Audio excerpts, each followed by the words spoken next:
I'm a big advocate of supplements, right? I say to everybody, I'm a food first nutritionist. Like I really want people to, like go for the big things first, right?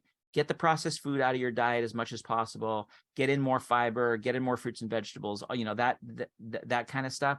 You don't have to be eating a perfect mental fitness diet or a perfect Mediterranean diet, but like let's go and do those kinds of things first. Don't ever think you're going to be able to just pop a pill and not worry about your baseline diet. It doesn't work that way, right?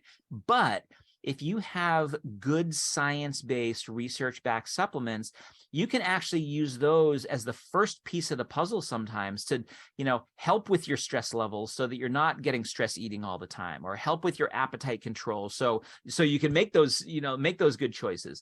You can use supplements to help with your motivation so that you are inclined to go be more physically active. You can use supplements to help with your stress levels so you can get a good night's sleep. And, so you can use them to really help you facilitate those good lifestyle choices that we've been talking about.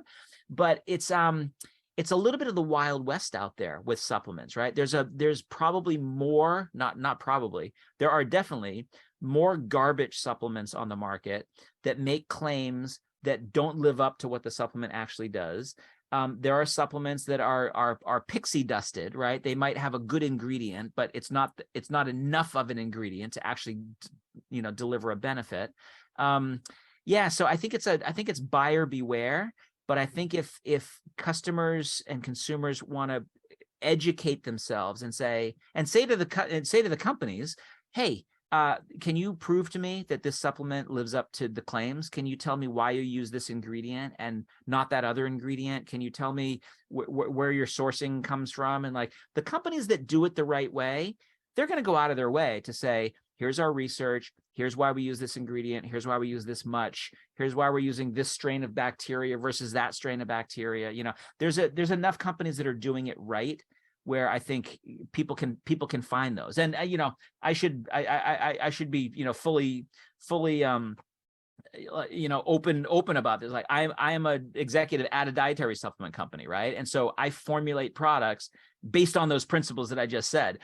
I'll formulate products and say, I want this strain of bacteria because it's been clinically validated to help with stress levels or mood levels or resilience levels or whatever. And if I can do that, if I can follow the science, then I can go to the customers that are asking those questions that I just said. And I can say, listen, there is research to show that this is going to help you feel better. There is research to show this is going to help you perform better. And then you should be the judge of that, right? You should say, okay, let me see what this research is going to do in my body. How am I going to feel it? How am I going to perform with it? How am I going to respond? And if you follow the science, you can be reasonably proven, that you're going to get those benefits.